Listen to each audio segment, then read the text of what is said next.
East Los Angeles Library, part of the LA County Library. We always host programs of very high quality and great interest to our community.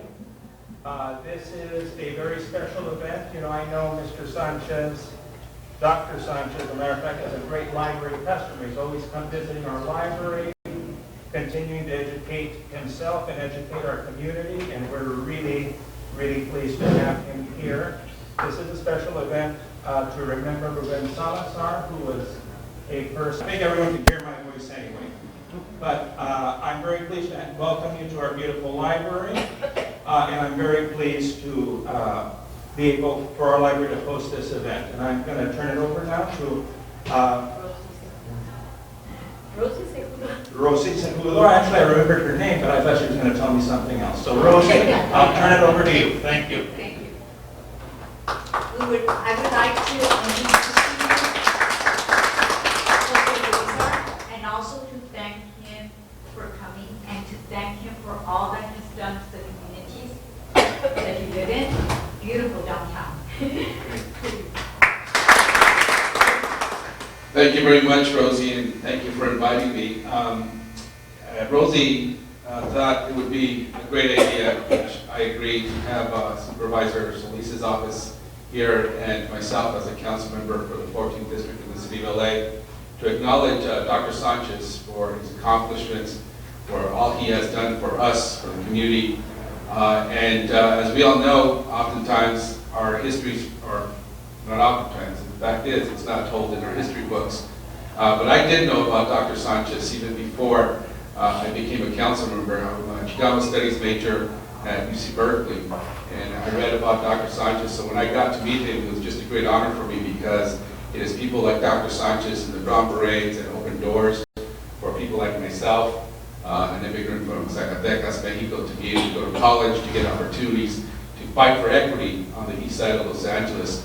And so when Rosie asked me to come and to acknowledge Dr. Sanchez, I did it without hesitation because we should all be proud of the work that the Brown Berets have done, the work that Dr. Sanchez has done, someone who have sacrificed a lot of their lives, in their lives, for the betterment of Mexicanos, of Chicanos, of Latinos, and whether you're speaking about the walkouts in '68, the Chicano moratorium, we're fighting against police brutality, we're fighting for more equity in our schools, and we're fighting and reminding people that we are not visitors in the Southwest.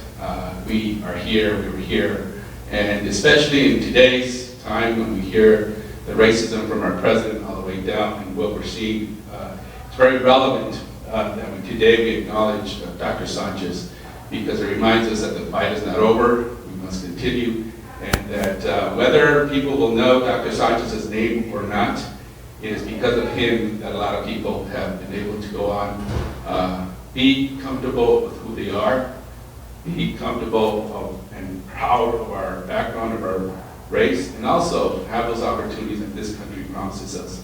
So Dr. Sanchez, on behalf of the city, we want to present this certificate to you on behalf of Council District 14, which covers the east side of Los Angeles, an area that you've had a huge impact in making sure that our little Chicanitos and Chicanitas have been able to go on and do great things and follow in your footsteps, and you made lives better for all of us. And more importantly, you reminded everybody that Mexicanos have always been. Muchísimas gracias.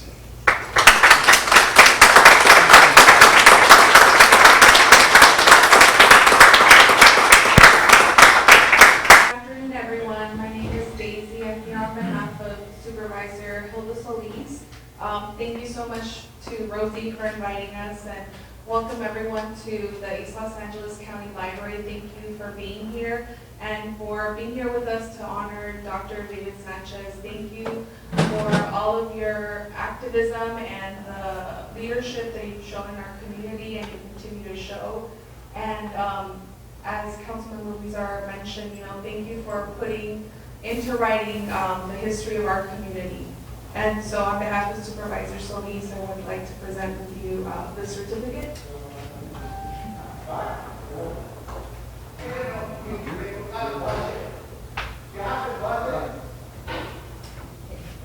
much.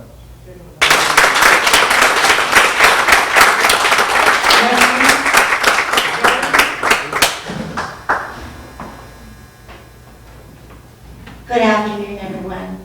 I'd like to welcome you to here for Dr. David Sanchez, all of his accomplishments. What some of you may not know is that this started off when he was 16 years old. He had a dream and he completed it. And he had been there for the raza since the beginning of time, where others have walked away, got married and left. Dr. Sanchez has continued to fight for his raza. When he dismantled it in the 70s, none of you probably didn't know that he worked under the radar to keep things going.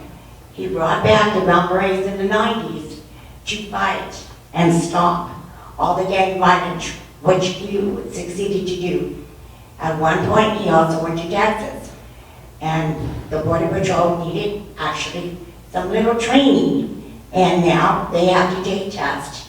Had it not been for David, this would have not been possible. Again, I welcome all of you, and please, he has books on his accomplishments. He did the La Cuesta. Actually, do any of you guys know about the Catalina Island? He went there twice. Oh, you do? Yeah, I know you do. So the books are very interesting. They have a lot of history. And if it was not for Dr. Sanchez, the Brown Berets would not have been possible, and the Chicano movement probably would have never happened. And we continue to fight to this day. If you look at what's going on, you will see that everything is starting to revert back to the 60s and early 70s. We need to put a stop to it. All the police departments, all legal people, they all have to answer to us. We pay their salaries. And we all need to get together and do this. And we have to vote the people out that are not helping our raza. And there's a lot of them out there. So I thank you again for coming. And Dr. Sanchez, here you go. Thank you. Thank you very much. I would like to give a special thanks to Ilda Solis's office. Thank you so much. You really made my day.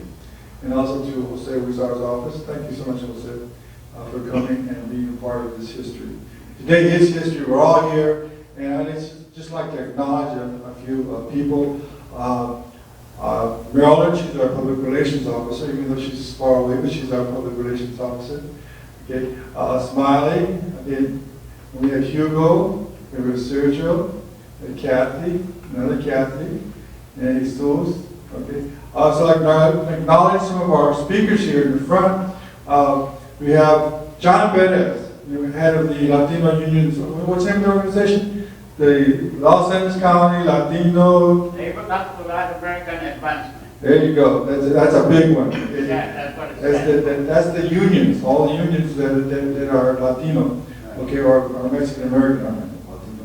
Anyway, also Ralph Ramirez, brave Ralph Ramirez, who was a minister in the Brown Berets many years ago, and still active. He was one of the bravest persons I know, and he's also going to be talking a little bit about Ruben Salazar. Also, John Perez, he was there also during the East LA riot, and he will also give some of his eyewitness observations. I think it's very important. This is a very historical day. I said that because for the first time, we are actually going to talk about what really happened at the East LA riot, what really happened on August 29th. Everybody talks about, oh, August 29th, Ruben Salazar, but what really occurred? And I think that's so important. If you just begin to think about it, what did occur? And a lot of things happened. The build-up, the movement began to build over the years, which took a lot of time to build. It wasn't like it just happened overnight. It took a lot of work. I think it was like before the Brown Berets even got started, there was already 3 years of work to build the Brown Berets, to build the youth movement, to build the walkouts, and all the other historical events that occurred. So there were many, many historical events, and if you will discover that many of these events were actually because of the Brown Beret organization, the Brown Beret National Party, who organized for many years to keep focus on Chicano power, to keep focus on our liberty, to keep focus on our fight for liberty, our fight for justice, our fight for freedom. And that fight continues on till today. Now we can begin to examine some of the things that did happen that day. If each one of you will start off with giving us about maybe 3 minutes on what you saw when Ruben Salazar was shot. Before we even go on, I would just like to say to remember Ruben Salazar. If we could just for a minute bow our heads and give thanks to Ruben Salazar. Thank you, Ruben, for fighting for us. Your efforts were not lost in vain. We're sorry what happened, but you have given us a history. You have always given us a history, and you have even given us a history by giving your life for the civil rights of the Mexican American and Chicano community. Thank you, Ruben. Thank you. Now, if we may continue, we'll first start off with Ralph Ramirez. You want to come here to say a few words? Ralph? Yeah. Ralph Ramirez. Come on in.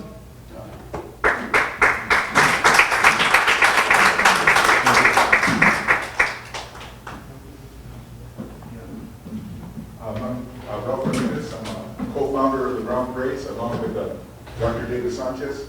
And on August 29, 1970, we started out from this park, from Belvedere Park.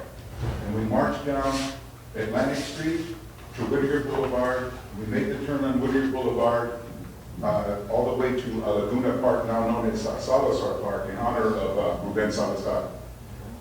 Now that day, on the march, there were some provocations by the Sheriff's Department and the Police Department, but the people, 30,000 people, it's a hot day, it's about 95 degrees, but everybody was cool, everybody maintained their composure and their dignity. We got to the park safely, no major incidents, and before the speakers were scheduled to speak, there was different musical groups, dancing groups, and at that point, we noticed at would have been the northeast section of the park on Whittier Boulevard, there was a commotion going on with the police department and the sheriffs moving people back, hitting people, attacking people, and then some of the people starting to fight back, defend themselves, and they started unleashing tear gas, both from tear gas guns and also from helicopters, just dropping it indiscriminately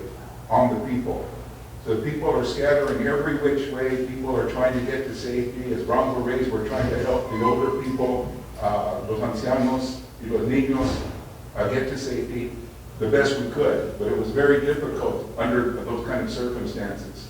And then, as most of you know, later on in the day, that afternoon, Ruben Salazar sought refuge at the Silver Dollar Bar on Whittier Boulevard, and that's where he was assassinated or executed by the Sheriff's Department.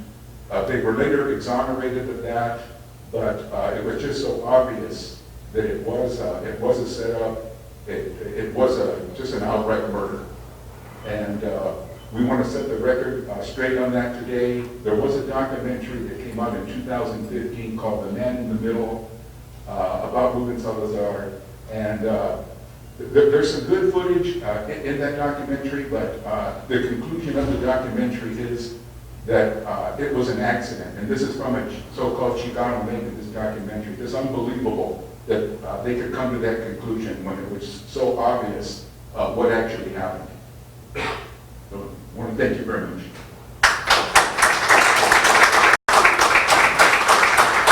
I will also give my observations. But let's hear from John Perez. John Perez, what did you see that day?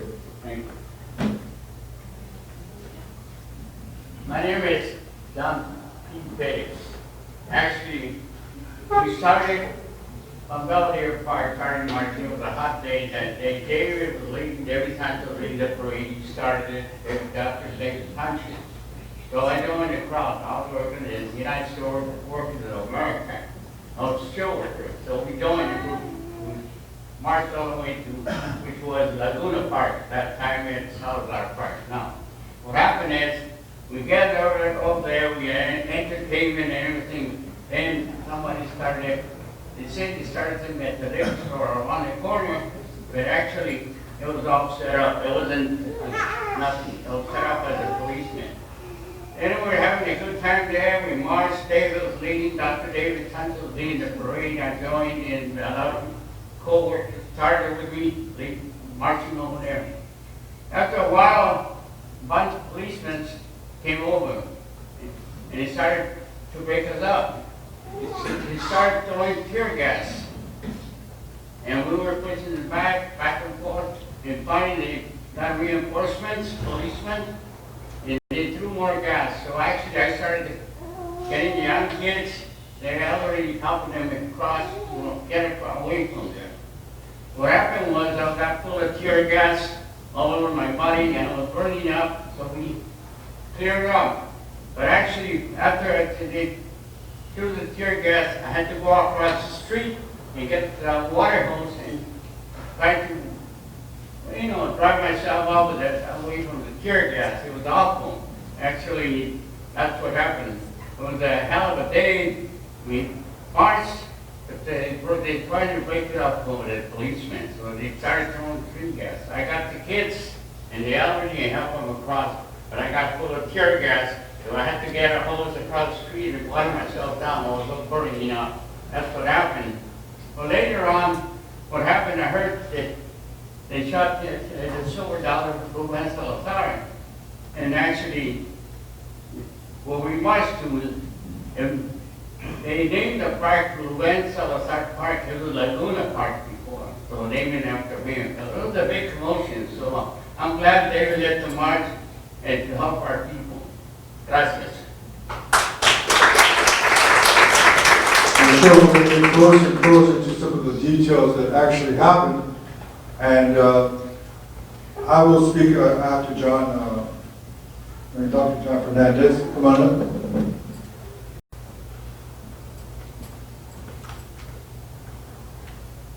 Thank you very much, David, for having me speak today. I think most of the speakers already said what came down that day. I was 19 years old. I went to Laguna Park with a friend of mine, John Rodriguez from Cathedral High School. He took about 20 pictures, and I was in such a rush to get over here. I got the pictures, but they will be put up on Facebook and other media, social media. Like I said, I was 19 years old. When we marched, we sat down and we were listening to Folklorico, and we saw the police coming from the northwest side. The monitors and security said, "Hey, don't worry, just be calm, don't worry, this is going to happen." But they kept coming closer and closer and closer, and then they started beating people up, and then they were throwing tear gas canisters. But it was not only tear gas canisters. Rosalio Munoz, a good friend of mine, I told him that I was next to a car that day. They fired a flight-right rocket. They were actually shooting those rockets also, and it blew up right next to me. But people started then going to Whittier Boulevard, and I remember, I was really thinking about not saying this, but I remember, I was 19 years old and really in good shape, and I remember this big cop, sheriff, coming across the skirmish line. I don't know, about 3 or 4 of us, we just started knocking the hell out of him. Anyway, but that's basically what happened. But I would like to also say, give thanks to David, because I participated in the 1968 walkouts at Lincoln High School. That was my first political act. Okay, I was in sports, going to parties, but wasn't really political. And I wasn't speaking any Spanish. I really didn't care about my culture at that time, because the schools at that time wanted to assimilate you. They wanted to Americanize you. And that Americanization program was something that the schools were doing. They used to be, like Sal Castro said, he was one of my teachers, they were calling those schools like Lincoln and Garfield and Roosevelt Mexican schools. Or they were also calling them industrial schools, because they had a lot of shop classes, nothing but shop classes, and the girls were taking home ec classes and so forth. That was bad in itself, but that was basically what we're tracked into those type of classes. And myself, they were just giving me classes, and counselor didn't really care about me at all. You know, he didn't ask about my family situation or how I could improve my grades. But because of David's, because of Sal, you know, we started thinking about my culture, our culture, La Raza magazine, and Raul Ruiz.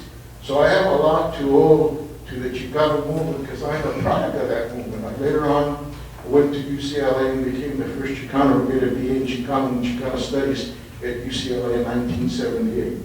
The last thing I want to say is that on August 29th, I'm going to be part of a discussion with Dr. Juan Gómez Quiñones, and we're going to be talking about, this thing is not over. This thing is not over. Juan Gómez Quiñones wants the County Board of Supervisors to open up another investigation, because that investigation that they had, we all know it was bogus. We want an investigation because it was a horrific violation of the constitutional rights and the civil rights and the human rights of our gente that way, and we just shouldn't talk about it. We have to investigate it, and we really have to investigate what happened to Ruben Salazar, because there are a lot of people out there that are saying this whole thing, this police riot, was actually planned. They actually had planned it, okay? And the other thing that Dr. Juan Gómez wants to also do and promote is that in the history books, when I taught at Roosevelt High School for 26 years, there was not one textbook that had August 29th, what happened that day in 19, not one textbook. We're still being excluded, and we're going to continue. We want a full investigation, and we know we can do it now because, 49 years ago, they would have never done it, okay, and they didn't do it. So we have to continue to find out what really happened and also put this in the textbooks that our students are learning, besides all the other stuff where we're being excluded, like Proposition 187, the walkouts. You don't even read about that. You don't read about it. So we have a long ways to go, and thank you very much. Thank you, I'm kind of fresh on what happened that day because I taught Chicano Studies for 13 years, and for my students, I would, of course, over and over again, go over what happened, trying to figure out what the hell happened. Why did so many people die? Why were so many hundreds of people arrested? Why was Ruben Salazar killed? Why was Lynn Ward killed? Why was Angel Diaz killed? I'll kind of give a brief chronological order. I just like to also introduce David Sid. He's a PhD doctorate student, Dr. David Sid. He's also one of my former Chicano Studies students, and now he's going to get his PhD. When are you going to get it? 1 year? Hopefully next year. Okay, all right, Dr. David Sid. Okay, now I'd just like to say really quick before we go into some questions and begin to observe it, I'll give my observation. I was with Ruben Salazar during the riot. He kind of hung out with me, and I kind of hung out with him, only for protection. And of course, I wanted protection for the LA Times. Anyway, so I was with Ruben Salazar, and there was riots going on all over the place, primarily on Indiana and Whittier Boulevard. There was one riot going on there.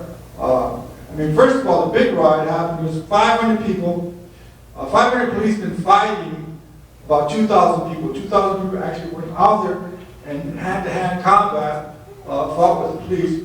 And what happened was, there was a liquor store, the Green Mill Liquor Store. Somebody said they were stealing some beer from there. Somebody threw a bottle, somebody named Casper, a girl from Montevilla, supposedly threw a bottle at the police. More police came, they decided they were to clear out the park, and it wasn't all that easy because people were not going to leave. So it exploded. It was a war zone. The whole thing was a war zone. It was a battle zone. And I was with Ruben Salazar when all this was going on. And we're looking at, me and Ruben were looking at all these fights that are going on. One fight, a big fight's going on in the middle of the park. Another big fight that's going on Indiana and Whittier Boulevard. And then another fight's going on Ditman and Whittier Boulevard, where the gangs are actually fighting the police.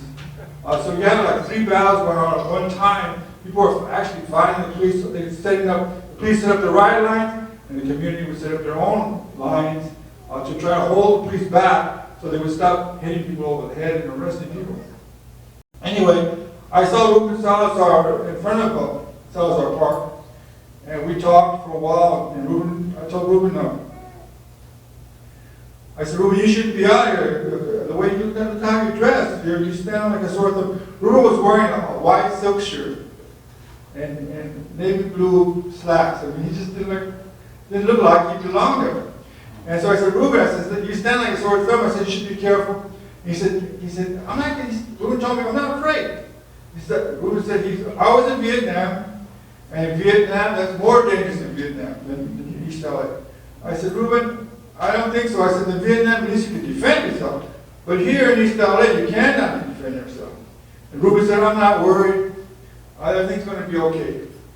And so I said, Ruben, I said, so maybe you should just go low profile, because he was driving around with a car that had news all over his car. It was a news car. And he stood out like a sort of. Anyway, I told him not to go down where everybody was running toward Whittier Boulevard. Whittier Boulevard was a mess. People were looting, there was fires going on. It was like $3 million of fires going on. It was a big mess. So everybody was leaving Salazar Park, running down Whittier Boulevard toward the Whittier Boulevard Business District here in this area. Unfortunately, that's when, because everybody was running down Whittier Boulevard, Angel Diaz, who used to hang around the Brown Beret office, he ran a roadblock, and the sheriff shot him on Whittier Boulevard in Eastern. He crashed into a telephone pole and got electrocuted. He got shot in the back and electrocuted at the same time. And so he died on Whittier Boulevard in Eastern. So then, Whittier Boulevard in Eastern. So then, everybody's running down the street, and then one of the Brown Berets gets killed. Somebody threw a tear gas grenade, something exploded, and it killed one of the Brown Berets, Lynn Ward, who was like 15 years old, and he died. And then more action was going, everybody's running down Whittier Boulevard toward the Whittier Boulevard district. And that's where Ruben went there to follow the crowd. It was the whole crowd of 30,000 people ran down Whittier Boulevard because the cars are parked there. But that's where they came marching from. Most of the people came marching from the Whittier Boulevard Business District. And then Ruben Salazar stopped at a bar, the Silver Dollar Bar. They said to have a beer, but I don't know if he was drinking a beer or not. He was with his camera crew. So him and his camera crew met at the Silver Dollar, and the police say that somebody ran into the bar, possible looters. And at that point, that's when Ruben Salazar was shot. There was a young man that said hi to Ruben. He said, hey, Ruben, hi, how you doing? When Ruben turned around to say hello, he was shot with a tear gas projectile through the head, entered one side of his head and came out the other side of his head. He fell on the ground, went into an emotional tangent, and then he died. And so basically those are the three people who were killed, and basically what I observed that day. But we have to understand what happened, really. What happened was the people were so frustrated over the Vietnam War. They were sending hundreds of Chicanos back to East LA who had been killed in Vietnam. Altogether there was 8,000 Chicanos, Mexican Americans killed in Vietnam. They were sending us back in the aluminum boxes. We're coming back from Vietnam to East LA. The people were really angry. The police were being pushed into the prisons, especially people from Monteville.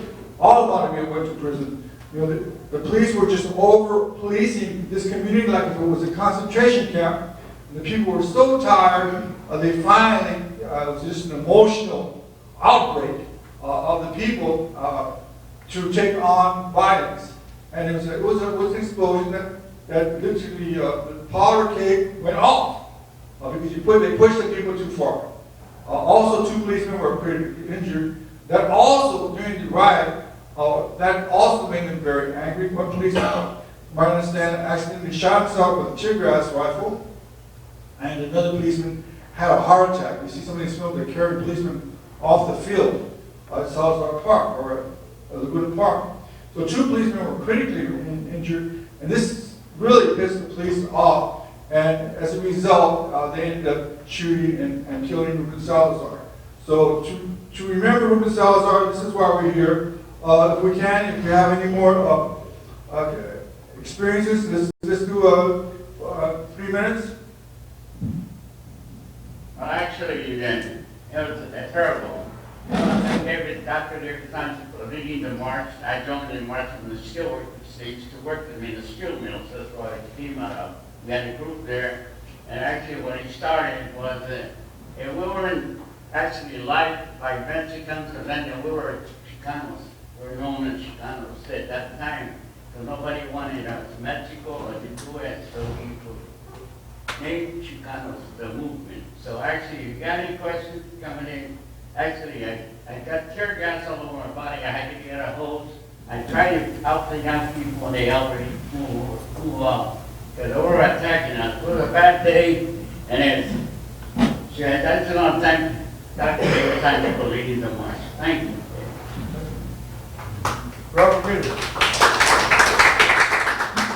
At that time, we had the Bronco Community Clinic on the 5100 block of East Whittier Boulevard. And since the August 29th was a Saturday, and the police had patrolled for at least 2 or 3 days, but when we finally got back to the clinic, I think which was Monday of the following Tuesday, we found, I don't know if you remember this, David, that there were bullet holes in the windows. So while the riot was going on, the sheriff's department had riddled our clinic with bullets. I mean, they didn't know if there was people in there. They could have killed people, but they had no witnesses around, so they just had free rein to do anything they wanted. And just like Ruben Salazar, if there would have been people inside the clinic at the time, they possibly could have been killed or at least seriously injured. And as far as our own personal involvement with Ruben Salazar, in May of 1969, he interviewed us. At that time, we had an office on the 4700 block of East Olympic Boulevard in East Los Angeles. And our office had just got raided because they had felony indictments for another setup, which is called the Biltmore Hotel incident. And they came and they ransacked the office and tore everything apart. So a few days after that, Ruben came down to interview us right there. And the result of that was an article in the Los Angeles Times, and that, of course, that got him in more trouble with the police department and the sheriff department because it was a sympathetic article, probably the first sympathetic article that had ever been published in any mainstream media about the Brown Berets, and it came from a prestigious journalist like Ruben Salazar. And that article can be found. It's called Brown Berets Hail La Raza and Scorn the Establishment, and that is in the book by Mario T. Garcia. I don't want to give him any endorsements because I got some problems with him, but anyway. He wrote a book called Border Correspondent, and in addition to that article, there's some of the best articles that were written by Ruben Salazar. Thank you. I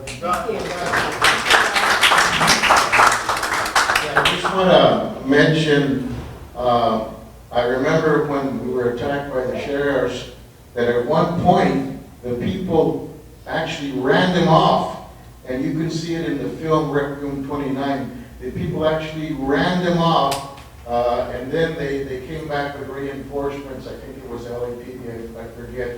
They came back with more, and then we hit the boulevard. That boulevard was, there were fires everywhere. The sheriffs would drive their cars down real quick, and people, including myself, throwing rocks, and in a matter of seconds, all the windshields of our vehicles were busted. And it was really a horrific scene out there. But I'd like to say something too. I'm calling Dr. Juan Gomez, myself, and other people. We're calling for a real investigation of really what took place. And like I said, we want the events in the textbooks. But things have changed. Some for the better and some for the worse. I mean, there's a sheriff's station right here. Okay, we had a character by the name of Leroy Baca, who was also deporting, working with ICE and deporting people, and the immigrants were not being given an opportunity to post bail. And that changed. Of course, Baca's gone, but we had another guy, another character by the name of Tanaka, who's serving time in prison. I think Leroy is continuing to appeal his conviction. Eventually, he's going to probably run out of appeals and have to do time. But we have a situation here. Now, people say, well, we have Chicanos, we have Mexican-American sheriffs. But we have Mexican-American Chicano sheriffs that are worse than the white racists and the white supremacists that beat us up on August the 29th. We have people now that have criminal records that are actually sheriffs, friends of Ibaka. We have sheriffs that are abusing their wives and doing all kind of crazy things, okay, and they're collecting about $150,000 a year on a high school diploma, overtime and so forth. And we have actual gangs now. We have Los Bandidos here in East LA.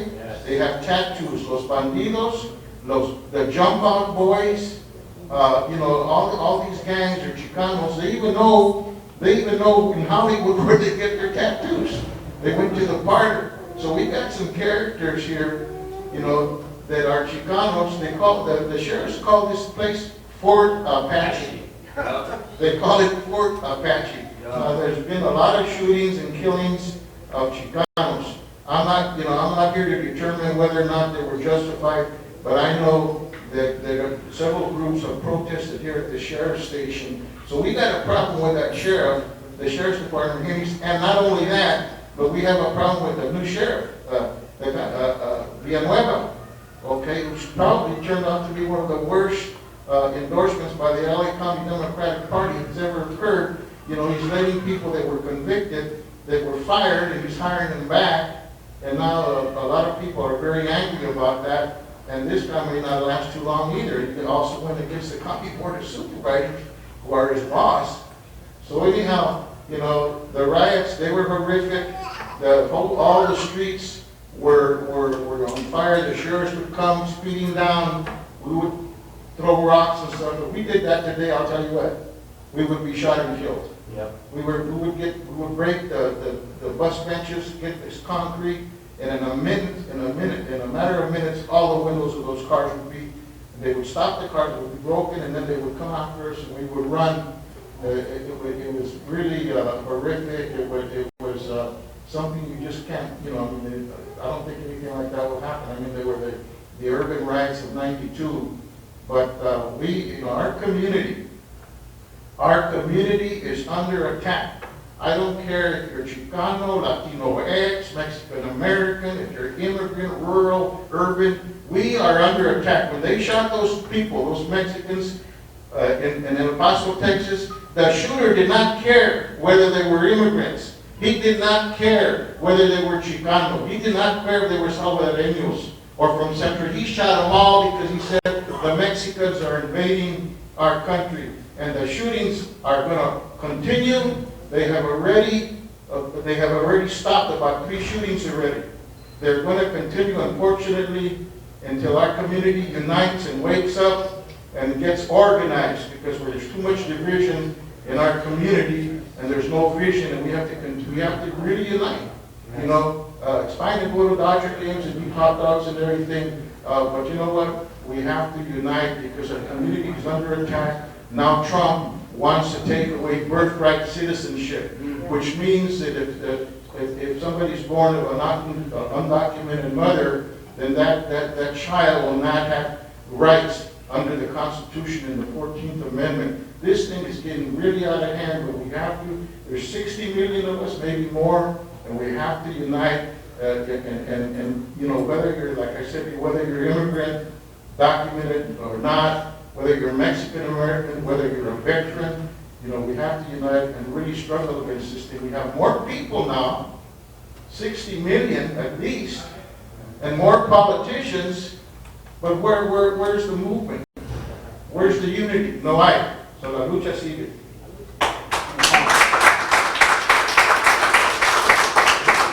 I'd just like to make a quick announcement. We are going to be making speeches at probably around just before 4 o'clock. We'll be making speeches here at the amphitheater, giving everybody, mostly Ron Perez, a chance to practice their speaking skills, and also to find the importance of what issues are so important today. So after this event here, we'll be going to the amphitheater, so join us and we'll continue to look at some of the issues.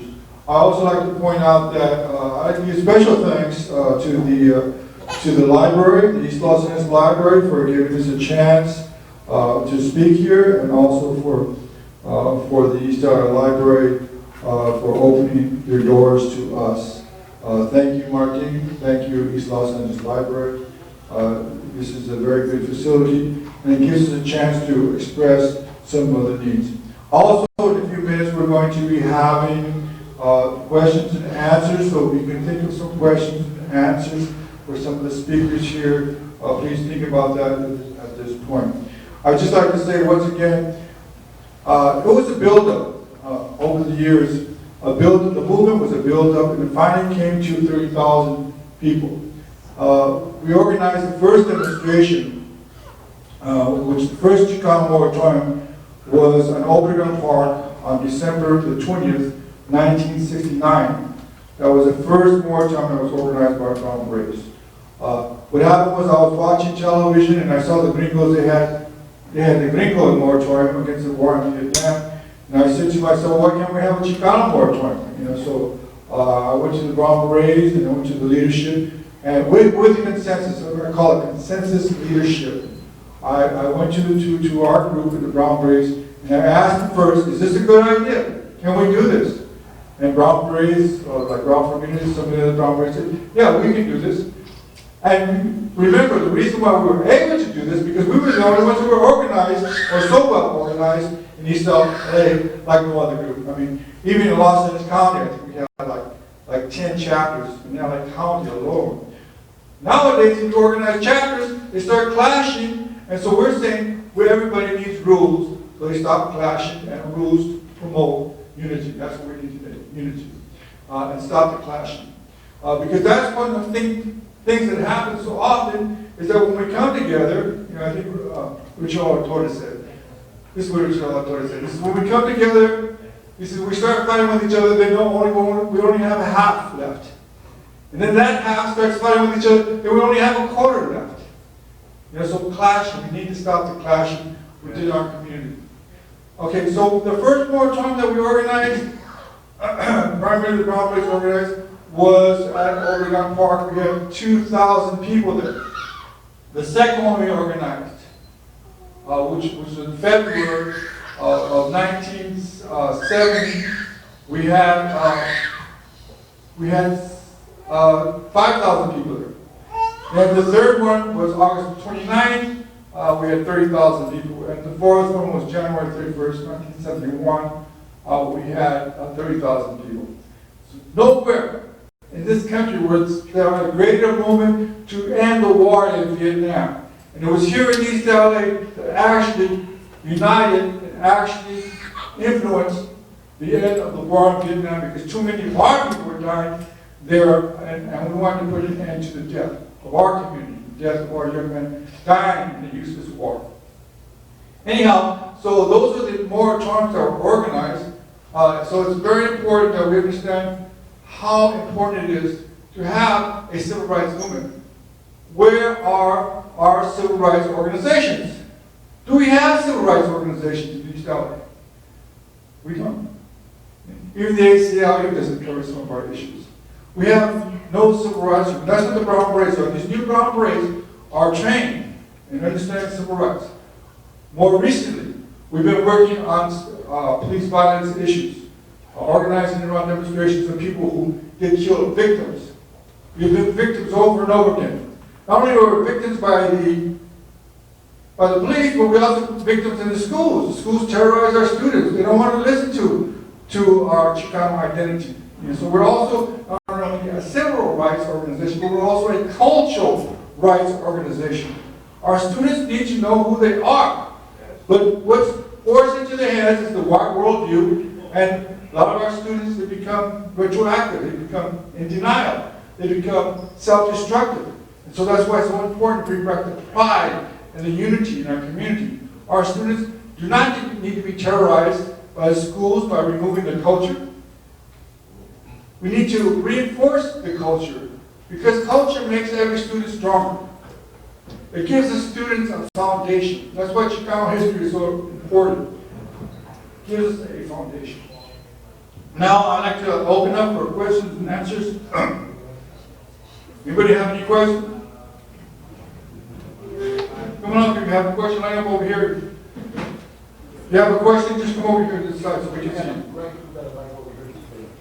Okay.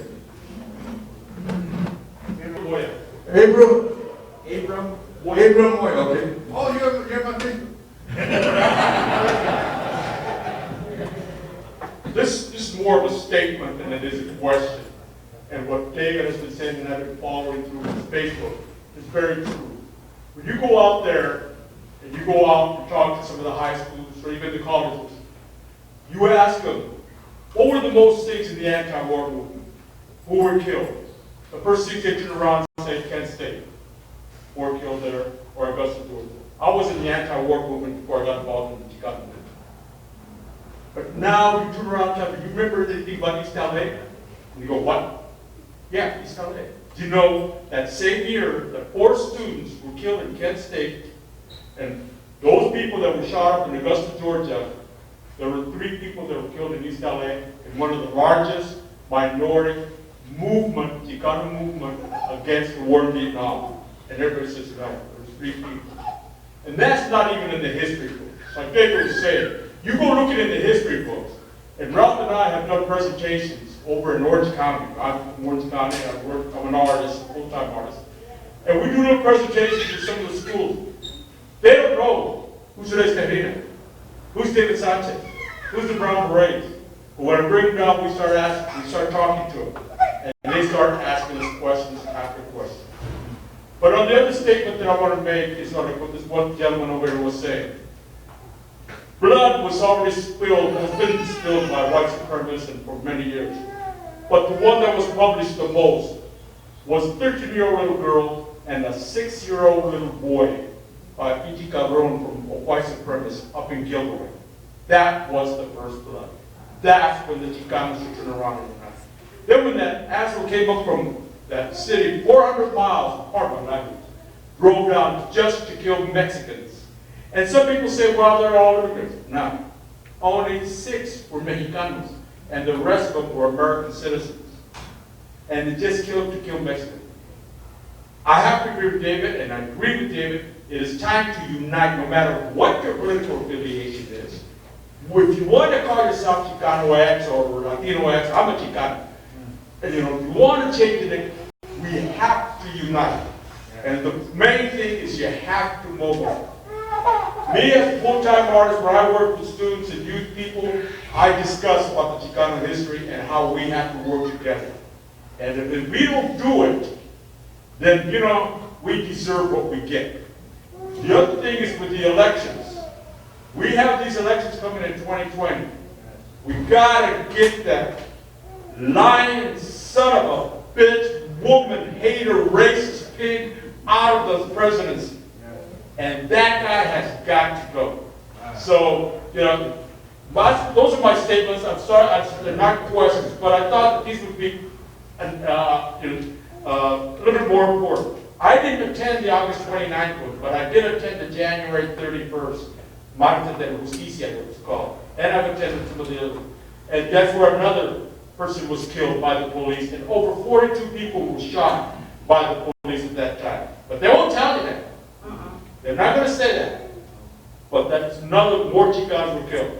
So it's time, if you really look around and look and see, educate the youth, work together, and unite, because ya basta.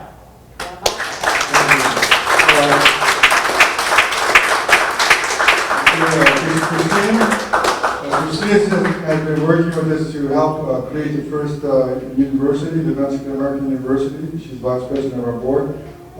Christina? A friend of mine, Russ Jobin, was there. My question is, were there other non-Latinos, non-Chicanos that supported our movement that you saw? Yes, I think there were a lot. Matter of fact, if you even brown race, we had a lot of Puerto Ricans and a lot of different groups in our organization. They're Caucasian. Yeah. There were a lot of Caucasians, and I think we have to really look at that. But I think that the white liberal movement got lost somewhere down the road. I don't know where they went, but they disappeared off the map.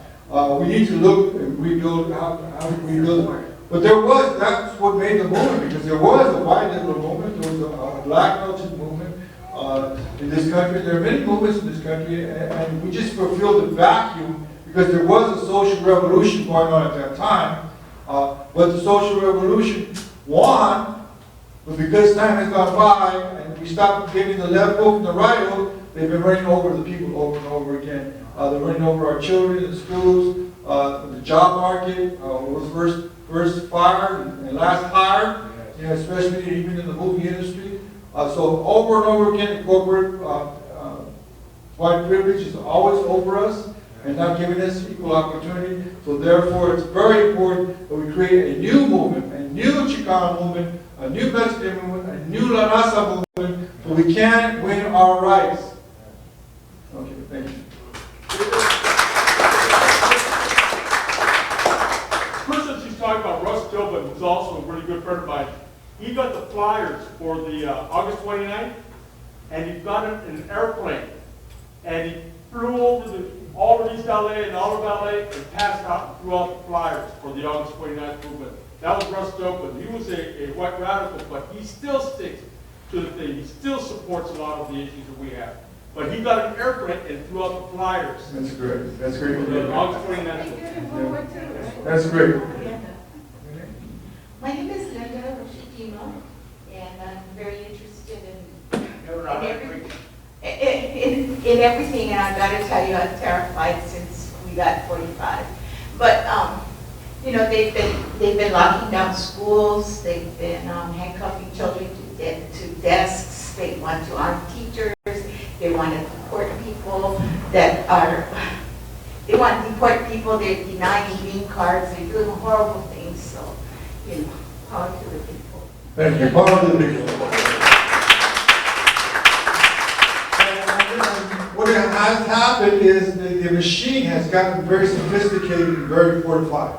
I mean, racism, you don't hear too much about racism in the past, but now you hear about it. It's been going on all along. I have worked in government. I have worked for the schools. I have worked for social agencies. And I tell you, everywhere I worked, I saw discrimination. I saw racism against Raza. And that racism still goes, especially the schools. The schools are very anti-Mexican American male model. They want to see men in the schools. They want to push them up because the men sometimes will not put up with all the stuff that they put against us. And they try to push us out. The men first, they try to push them out, and then they try to work over the women the best way they can. So our Raza, have been intimidated, pushed around, forced out, pushed out, and it's time that we begin to understand our machine. The Beret National Party is an organization, I say we're a technical organization. We're technical because we have many years of experience and study in the area of social change. And we know a lot about how to make impact on society, and we know a lot about having influence over society. So far, dominant society has been dominant. They've been dominant on top of us. They've been pushing us around. And Yabasa, we need to do something about that. Next person. Juan Garcia. Good morning, everybody. Thank you for being here. Thank you, David, and everybody for inspiring us. I'm a teacher at the Garfield High School. I teach history, and I can tell you guys that it's true.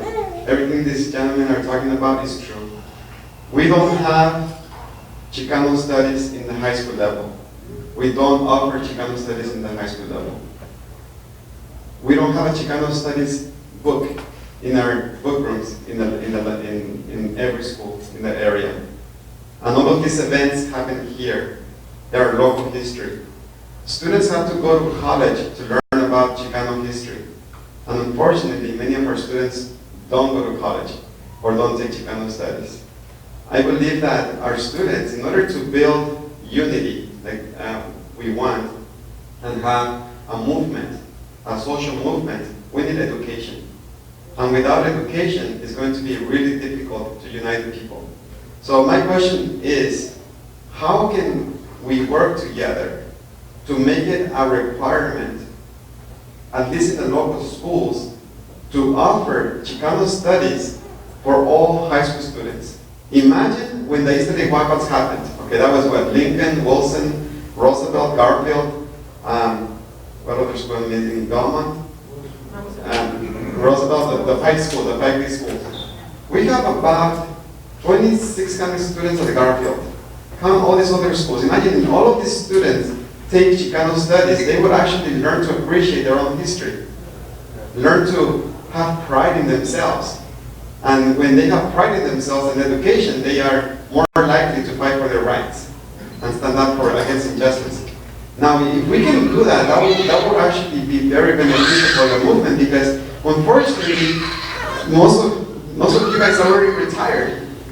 What's going to happen in 15 years? This is why it's so important for me to be here, because I get to see you guys, that you guys live through this history. I want to learn from you, but I'm also worried about the future. We need to plant those seeds so that the next generation can continue with the movement. Okay, so my question is, how can we work together, or how can you help us to push our school board to make these Chicano studies, bring it to the high schools? Not just in the college level, but bring it to the high schools. And that was one of the goals of the 1968 Easter Egg walkouts. And unfortunately, it did not materialize, because we don't have it. Thank you. It did not materialize because what happened was we want rights as a result of the Chicano movement and Mexican American Civil Rights Movement. We want rights, but we didn't. But they still held on to the management. You know, so we have to change the management. You know, we need to become part of the new management, but also we need to become part of a new era of politicians who are not afraid to speak up. A new era of leaders who are not afraid to say, we want Chicano studies in the school system. Because this thing about just working and just working alone is not good enough. Even a lot of Chicano studies professors, I hate to say it, teaching the same thing over and over again, their minds become routine and they slow down. Our jobs, that's where our jobs are geared. Routine, program, and pretty soon you lose your mind, you lose your thinking, you lose your freedom, you lose your liberty, you lose your creative mind. And that's what they do to our students. So much testing erases the mind of a lot of these students. And that's what they do. They try to erase our children's minds by a lot of testing and a lot of homework. And so we need to change that whole process, because this educational system comes from England. You know, first it was New England, the same system, and now we got the new American educational system. It's the same system from England that did not work, and has not worked, and will not work, because the schools do not teach our students how to talk. So we have millions of students, we have 5 million Chicano students in the state of California, and most of them do not know how to talk. I know this, because as a professor for many years, many of the students that came into the classroom could not participate in classroom discussions. They did not know how to talk. These are college students. They did not know how to talk because our schools do not teach our students how to talk. It's just a little bit of arithmetic, math, algebra, but they do not teach them how to talk. So if you don't know how to talk, you do not know how to think, because talking and thinking is the same thing. So we need to force the schools to teach Chicano studies, and force the schools to teach our students how to talk, so they can be in control of their world. Any more questions? David, David, can I answer that? When the students walked out in 1968, and I want to throw this question out to the audience. When the students walked out in 1968, how many Mexicans were on the school board? Does anybody know for sure? One. There was one. His name was Dr. Julian Nava. Now, 50 years later, 51 years later, how many Mexicans are on the school board? One. Monica Garcia, who's a champion of charter schools. Now, someone wanted to know, well, why aren't there Chicano and Chicano studies in the public schools? 3,776,000 students in California, we make up 54%. We have 61,000 Mexican Latino teachers, 61,000. The African Americans, they only have 11,000. Okay, just letting you know that information. So why are children and why are schools not really teaching the ethnic studies? And the reason why is because it's being driven by what they call STEM: science, technology, engineering, and math. So those are the disciplines that the colleges and the high schools and the charter, especially the charter schools, are teaching. So they're not really teaching the social science classes where you deal with human relationships and civil rights. Because, another reason is because the media now wants all of us to be obedient consumers. They want us to go to Walmart. They want us to go to Target. They want, now the big thing right now is to buy stuff on the internet, and then you buy it and they come and deliver it to you. They come north to deliver food to you, all these places. So the thing is, they want you to be consumers. And when you're out getting pleasure and consuming, you are then obedient, and you become very ahistorical and apolitical. Están haciendo dinero, we're consuming, and we don't really care about our social relations and our morality, okay? And so that's important because the morals and the constitutional rights and the civil rights are being put aside because we're living in a technological culture that's driven by consumerism. Okay, we know already that Trump, he wants, he's raising the tariffs in China. Now he wants the companies to leave China. They're not going to leave China. They're going to lose trillions of dollars. So the media also is socializing our gente and everybody else. The media, I haven't watched TV for 4 years. And the reason I haven't watched TV is they have violence, they have nothing but food, and buying cars, and buying everything, and that's it. Okay? We're living in a culture right now also where the morality and the ethics are going down. This country is going down, and it's going down quick, because the people really are consuming and buying everything, and they care about themselves, and that has to stop. Since July 31st, 2019, there have been 248 mass murders. Let me repeat that. Since July 31st, 2019, 248 mass killings. The mass killings, what makes a mass killing is 4 or more that are killed. So we're in trouble, and when you want Chicano studies, and you want Mexican American studies, and ethnic studies, we can't even get ethnic studies passed because the Jewish community, for the most part, they want the Holocaust like ours. They want to be included more. There's already laws that say that the Holocaust has to be taught in history classes. I know, I taught at Roosevelt and I saw the law. The Holocaust is in every history book, and that's by law. But with us, we have Cesar Chavez, the labor movement. We need more.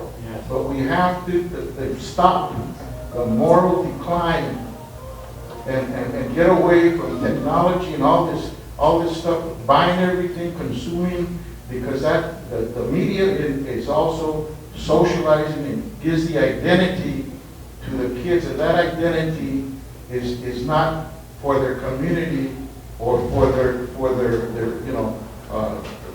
ethnicity, or their background, or their history, but it's rather to consume, and it's driven by the corporate media, and it's every day. They want you to go out and buy stuff, so what happens is we become very complacent and we become driven. So the Chicano studies, I taught Chicano studies.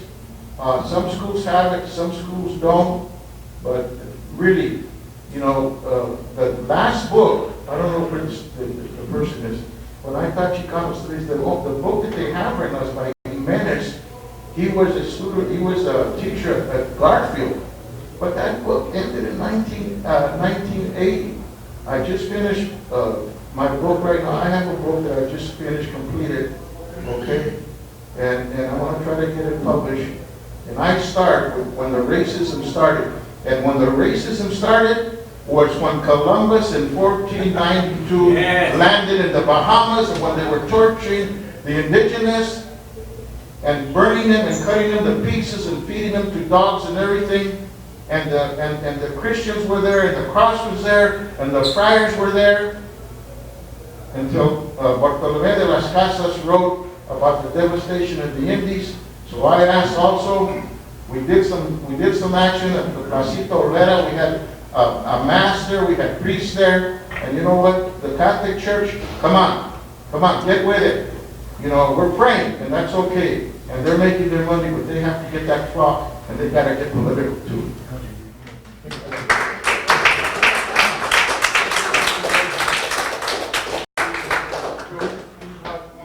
Give everybody a chance to talk. And that's what we're going to be thinking about, running out of time, just about.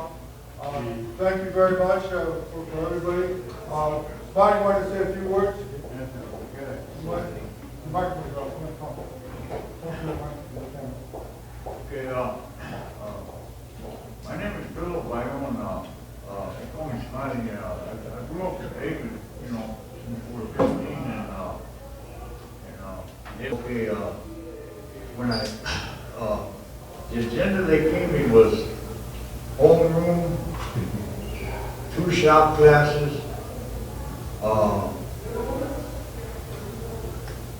PE,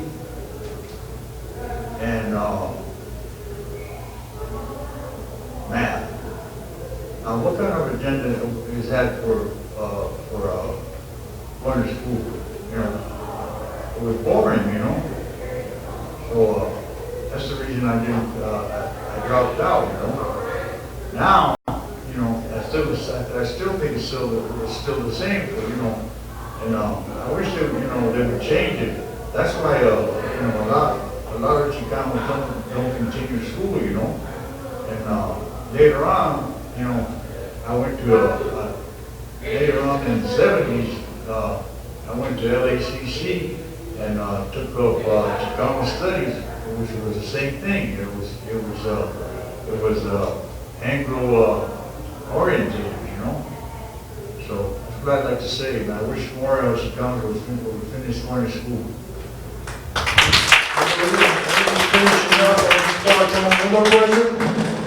One more question? My question is, I'm Santos from Wilmington, Harbor area. Been following David Sanchez for a long time. Appreciate all you're doing, David. My question is, what is the plan of action for social change? What is the plan of action to get lobbyists to change laws, legislation? Where's that army of youth or that army of lawyers or those people that can come together and help this movement? Thank you. I think conviction, if people don't have conviction, we have to make people to have conviction. The movement, the Chicano movement, or the Mexican-American Civil Rights Movement, I wouldn't say it was forced upon the people, but it was forced. And it was because of the Brown Berets, which is a psychological ploy to bring attention to our problems. The psychological ploy was to push our community and the professionals to work together, to find links, and to link up to build political power. A lot of that power has been lost as a result of lack of links and lack of bridges. We need to go back and figure out how we can get everybody together and how we can unite people. You know, when we first started the Brown Berets, we used to have meetings once a week where all the agencies and professionals and government would come to our meetings and we would discuss things. We need to do that once again. Yes?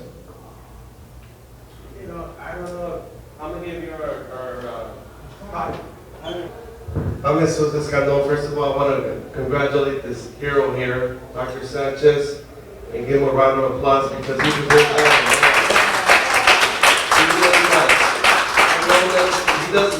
He doesn't know who I am, and I know who he is, and I've seen him around for many, many years, over 20 years.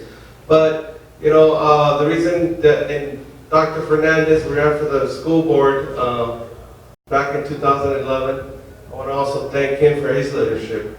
Thank you, Dr. Fernandez. But the reason, you know, I was somewhere else, but I was watching this on Facebook, so I drove over here because I've been anticipating coming here because there's a void. I mean, I love that we're doing this right now. I want there to be more for people like me. I'm 51, I grew up right here. I graduated from UCLA in '92, but there's nothing out there for us. I mean, you talk about graduating from the big UC schools, and you do, and you come out, and there are no jobs and no opportunities. The door is shut in the county, in the city, everywhere you look in the state. Yet we're 50% of the population. But the reason for me coming up here is because Proposition 209. Prop 209 is what's killing us. Prop 209 did away with affirmative action. There is no affirmative action in the UC system when the CSU or government jobs. So if you walk into UCLA right now, we're not there. Our kids are not there. And UC Berkeley the same. And I say it because Jose was here and he's a Cal grad. But since when they did away Prop 209 in the 90s, early 90s, there's been no voice. So we're not in those schools. We're not being trained. There are no future teachers, doctors, whatever you have, professionals, because they did away with Prop 209. So Prop 209 has been killing us. We have to find a way. We talk about legislation that we reintroduce Prop 209, affirmative action in the UC system and government jobs so we could come up again. And as far as what do we do next? I would love that for this to continue discussions, dialogue, and maybe during the week as well, because the elections are coming in 2020, and a lot of these positions where we should be recruiting and preparing leaders and those that occupy those positions, there aren't any. There are many of us there, but we're scared because when you put your head out, they're going to cut it off because there's no one there backing you, because we haven't built capacity. We haven't organized. I would love for Dr. Sanchez to run for office. He's a great leader, and he should be. I mean, he lives in District 2. He could run for the Board of Supervisors there.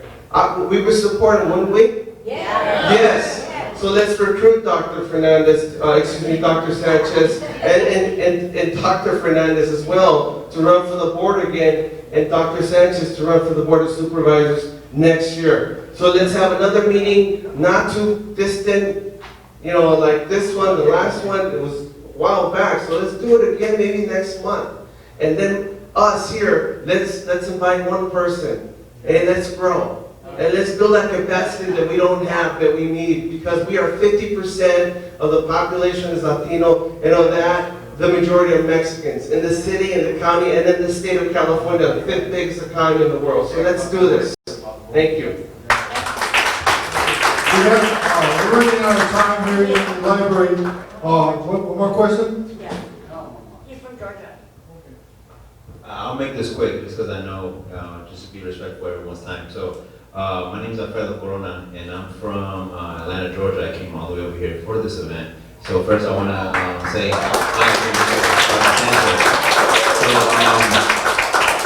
over there in Georgia is very different because there are Latinos, there are Mexicans, there are people from a lot of different places, but you don't really see much of Chicano history, if any. Even in college, I didn't learn Chicano history. I had to learn it on my own, and that's how I learned about the Brown Berets, and that's how I got connected with Dr. Sanchez. But like I said, I'm just going to make this quick. I'm trying to make my own organization over there, teaching history, teaching Chicano history, teaching Chicano art and social issues that are affecting our community. So what I wanted to ask you is, what is an advice that you wish you can give your younger self? in this organization? Okay, well, first of all, we have two bodies that we are organizing, the Mexican American University. That's one group that we have. We also have the Beret National Party. The Beret National Party are the technicians to organize the community.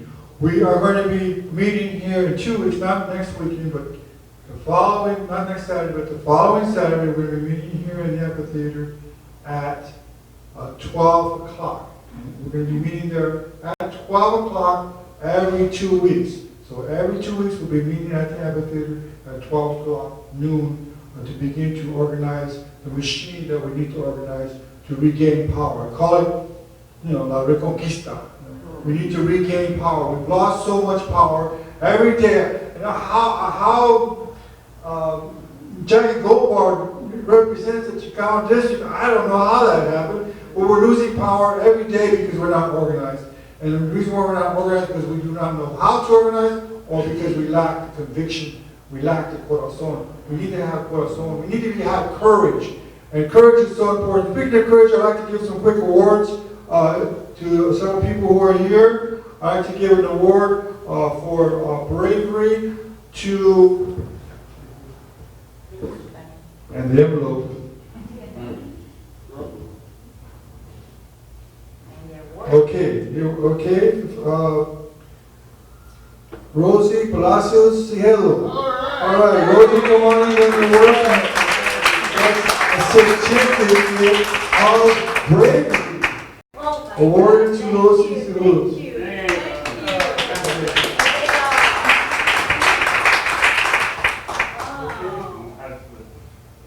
I have another award here.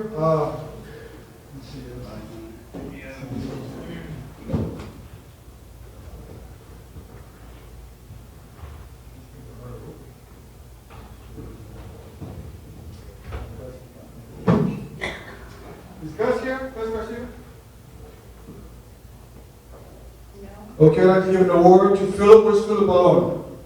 Philip? Let me step outside. Okay, Philip. All right, thank you. He's always there at every meeting, and he's very encouraging. Thank you, Philip, for your hard work, and that is a certificate of bravery. Okay, I also like to give you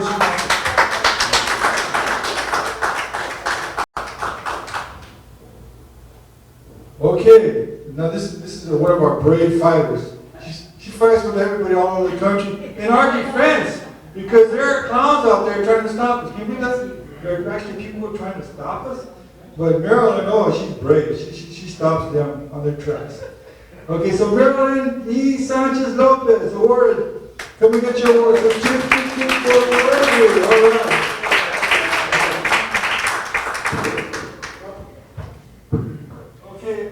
And last and not least, a very brave person, probably one of the bravest people that I know in my lifetime, Ralph Ramirez. He came forward, we went to high school together, and we worked together for many years, and we fought together for many years.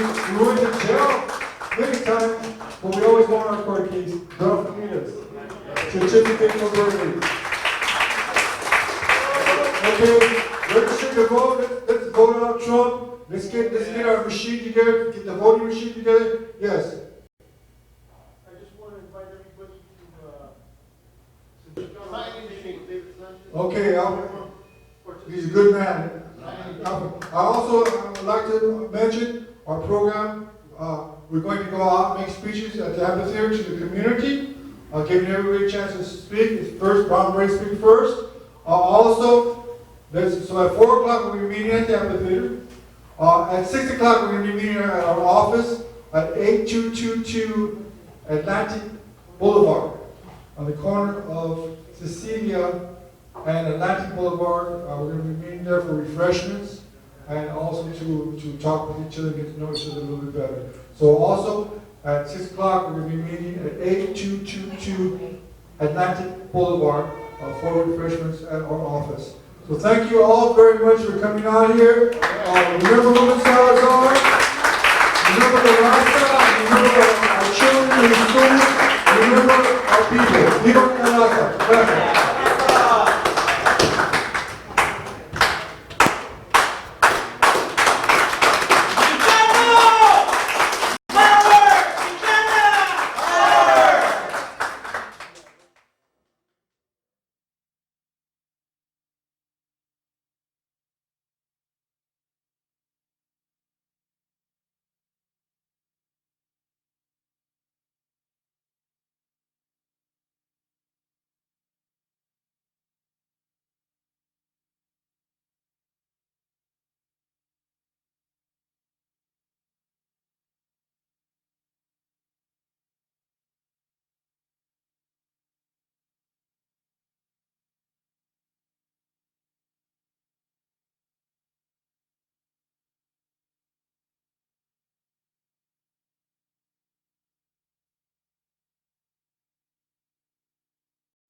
Hello, everyone. Here we are at the park, at Belvedere Park in East Los Angeles, celebrating the Chicano Moratorium. We just finished a presentation, Chicano Moratorium presentation, about Ruben Salazar and what happened August 29th. So that's why we're here. We've been speaking all day so we can get the word out. A lot of the people here are leaders in the community, and we want to give everybody a chance to speak for 3 minutes and to get out the most important information for the organization. We are the Brown Beret National Party.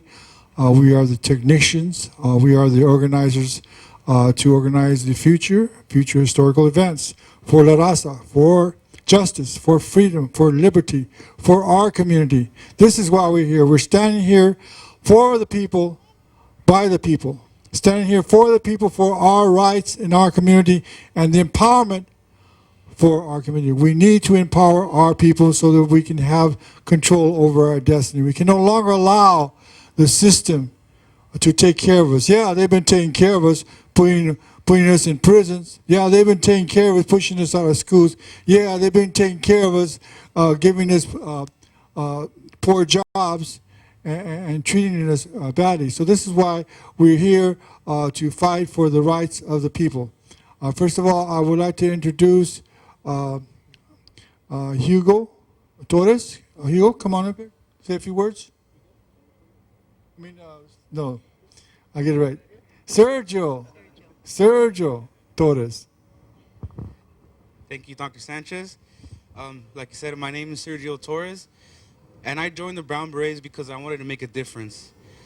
I first heard of the Brown Berets in my Chicano Studies course, and I decided to take action. I wanted to help my community and stop the violence in my community, stop the lack of education, stop the lack of jobs. I wanted to build on my community, and thankfully Hugo joined me in the causa to fight for our people, for our people's rights. I now go to Cal State Fullerton, and I'm trying to show everybody what our community can do. Not just in Orange County, but all over LA, all over California. We need to unite as one movement, and hopefully the future for the Brown Berets and the Chicano people is bright and prosperous. Thank you, Dr. Sanchez, for letting me have this opportunity.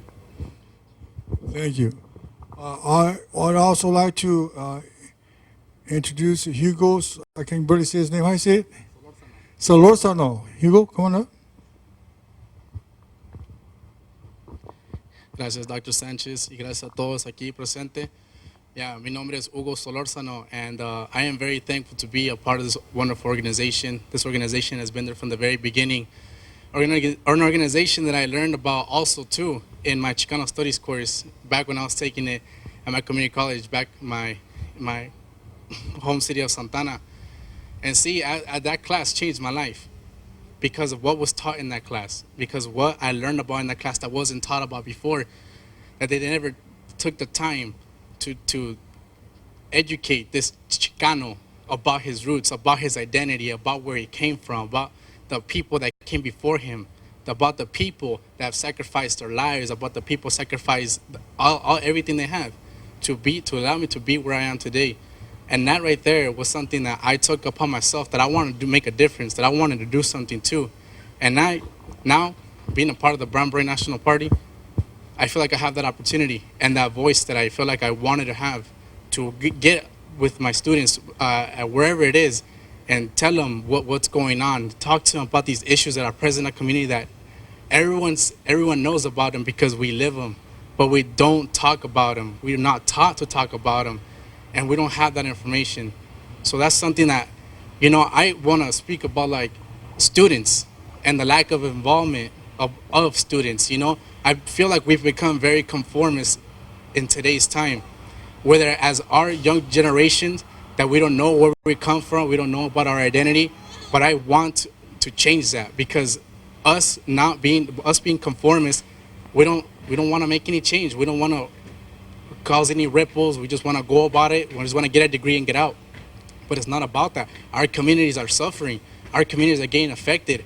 by the police brutality, by whatever it is, gang violence. We're getting affected left and right. You know, systematic racism, oppression. It affects our gente. It affects our raza. So we would like to do something about it. Why? How do I do that? I figured out that I need to educate myself. So then later on, I can then go out there and possibly educate others to make a difference. And that right there is something that a calling that I've found it upon myself too, to go out there to other educational institutions and to establish, to either inspire, to talk to these kids about things that they didn't have the option of talking about. And through the Beret National Party, I feel like I've been able to do that. And with the people in that community, allies, other people that work with me in the community, Sergio, you know, I always appreciate his support from day one. So stuff like that. You know, our gente all over the country, you know, we have the numbers. Podemos hacer algo respeto.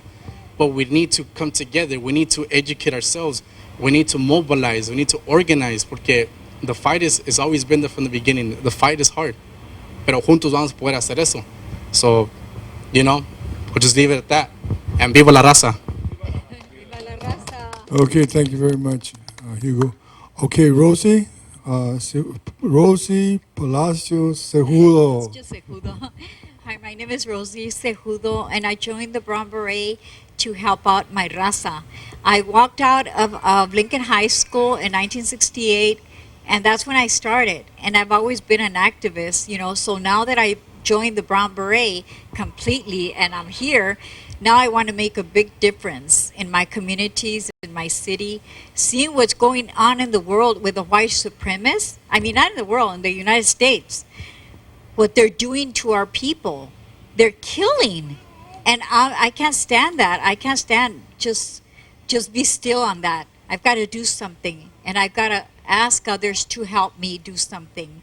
And this is why it's so important to join the Beret National Party, because it's growing and it's going to get very, very huge. So that way we could make a difference in our communities and stop that movement, that other movement, which is bad, the white supremacists.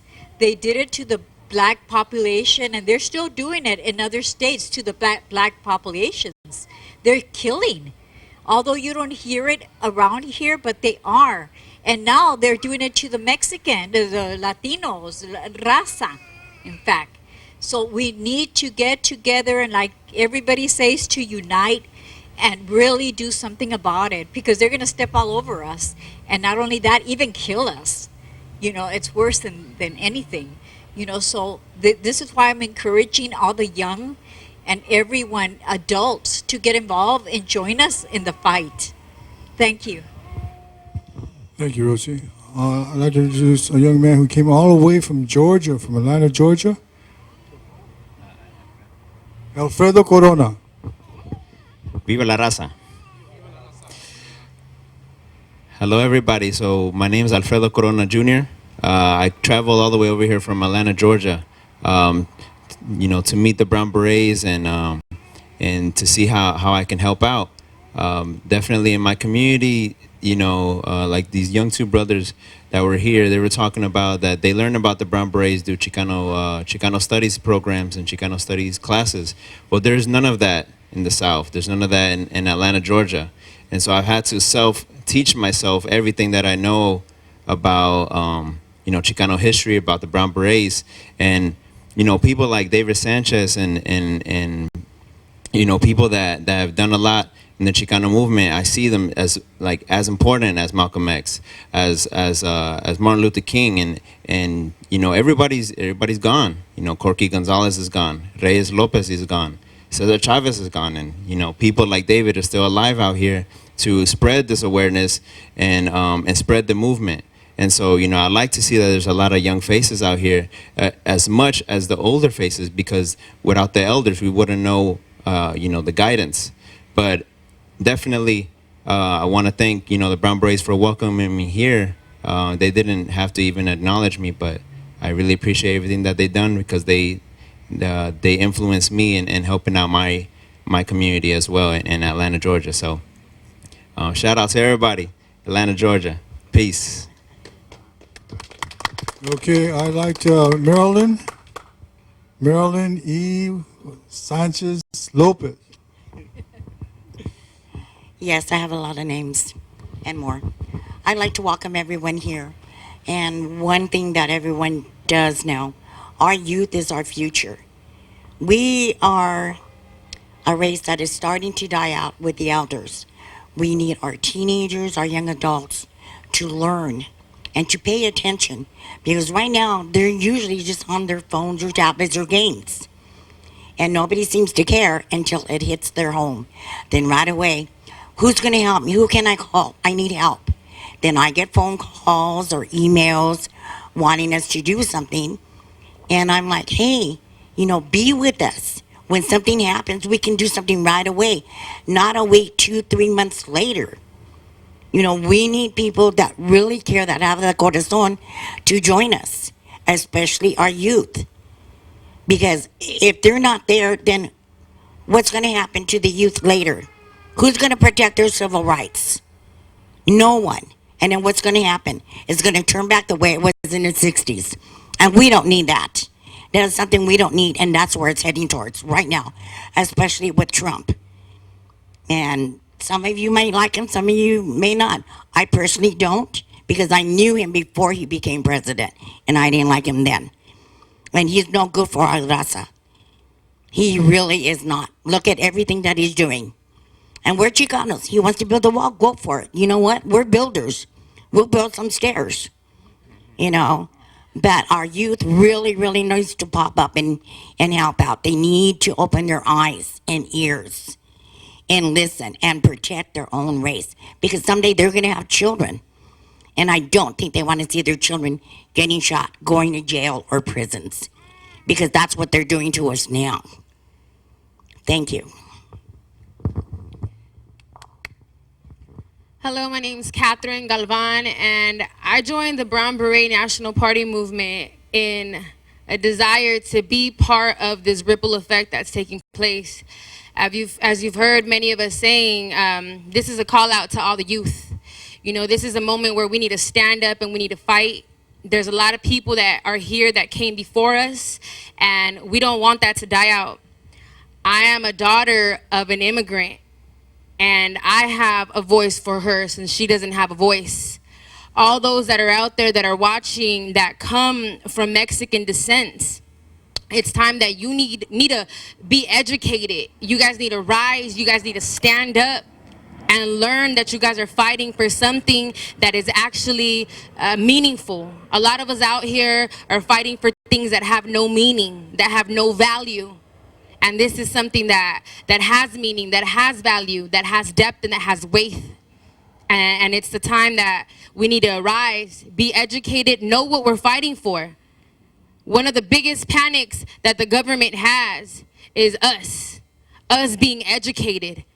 They look at us like we're nothing. They look at us like a bunch of gang members. They look at us like a bunch of individuals who are uneducated, but that's nothing that we are.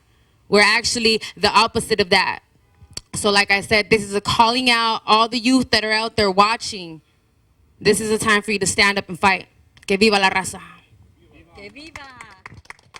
Okay. Smiley.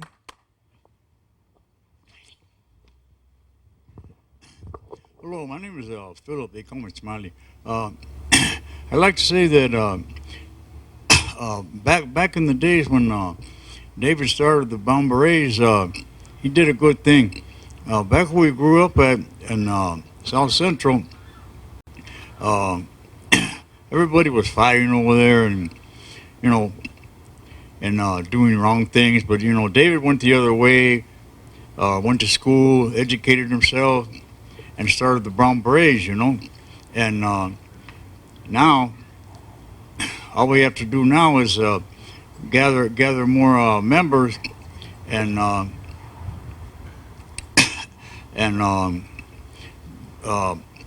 get against the Anglos, which the other girl said are trying to kill us off. So with this, I have to say I thank David for starting the Brown Berets, and viva la raza. Okay.